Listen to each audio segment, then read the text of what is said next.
በዚህ ዓለም በወንጀል በጨቀየችበት ዘመን ላይ የምንገኝ ሰዎች በዚህ በአኺረት ዘመን ላይ በጣም ያልተሰራ ወንጀል የሌለበት ዘመን ላይ የምንገኝ ሰዎች ላይ ወደዚህ መጠጋት ትልቅ ምሽግ መያዝ ነው። ሐሰን አልበስሪ ረህመቱላህ ዐለይሂ የሆነ ሰው መጣና ወንጀል ይበዛብኝ ምን አባቴ ላርግ ሲላቸው ምን አሉት? እስትግፋር አድርጉ ወደ አላህ ተውበት ተመለስ አሉት። ሌላ ሰው መጣና ገንዘብ አጣሁ አላቸው።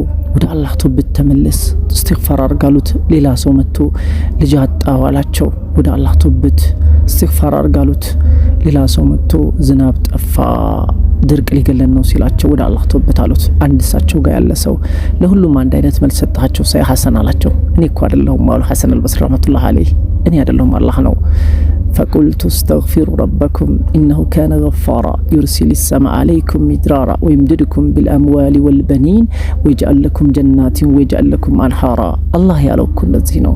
ወደ አላህ ተውበቱና ወደ አላህ እስትግፋር አድርጉ። አላህ ወንጀላችሁን ይምራችኋል፣ ገንዘቦችን ይሰጣችኋል፣ ልጆችን ይሰጣችኋል፣ ዝናብን ያወርድላችኋል አላህ ሱብሓነሁ ወተዓላ። ስለዚህ ትልቁ ምሽጋችን የሚያጸዳን ፈፊሩ ኢለላህ ወደ አላህ መሸሽ ነው፣ ወደ አላህ እስትግፋር ማድረግ ነው። ምናልባት በእኛ ወንጀል ምክንያት ሊሆን ይችላል በዓለም ላይ ያሉት ጉስቁልቁል ነገሮች የተፈጠሩት። አላህ ሱብሓነሁ ወተዓላ ከሚማሩት ሰዎች ያርገን።